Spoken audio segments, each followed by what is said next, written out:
People think it's cool that I built a house. People say I'm living the dream, which I mean I am. I live in a tiny cottage in the woods with chickens and ducks and gardens. Yeah, who doesn't want that? I'm Nicole. This is my little house in the woods. I call it Hockenberry Cottage. It's on about 5.5 acres of forested land outside of Scappoose, Oregon. We've got Doug fir, red cedar, vine maple, red alder.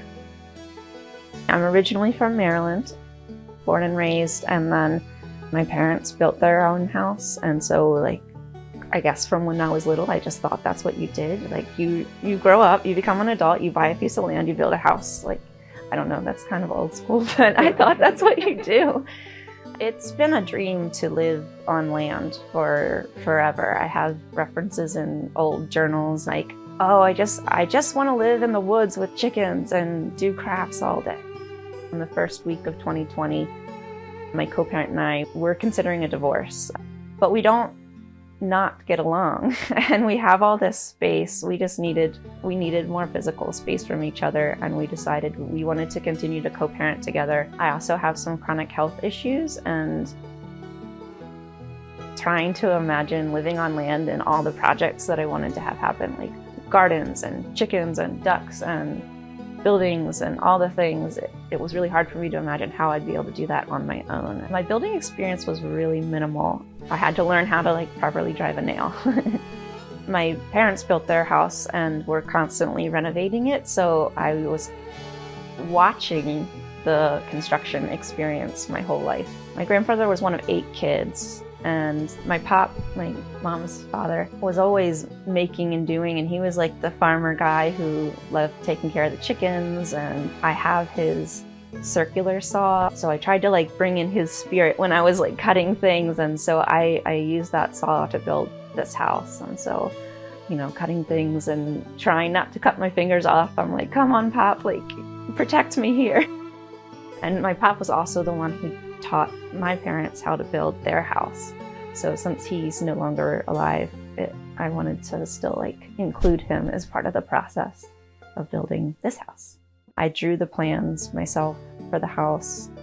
Each time I would look around amazed that each step that I had gotten through it. I really grew in confidence doing this project. Some of it was the building, and then some of it is more interior personal growth.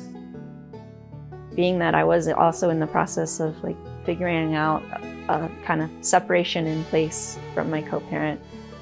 Yes, we're doing it together. He was helping me build, every day he'd come out, but it was my project. Me growing in confidence, I think, helped us become individuals, me growing in that strength and that ability. I reflect a lot on the level of privilege that I have. I'm white, obviously. I have some access to some generational wealth. So there's just a lot of things that I also need to always keep in mind when I'm considering what roadblocks other people might have to living what is their dream. The first few years I was here in the woods, I would often tell my friends, it's better to just dream things. And, I was kind of jaded and don't follow your dreams, kids.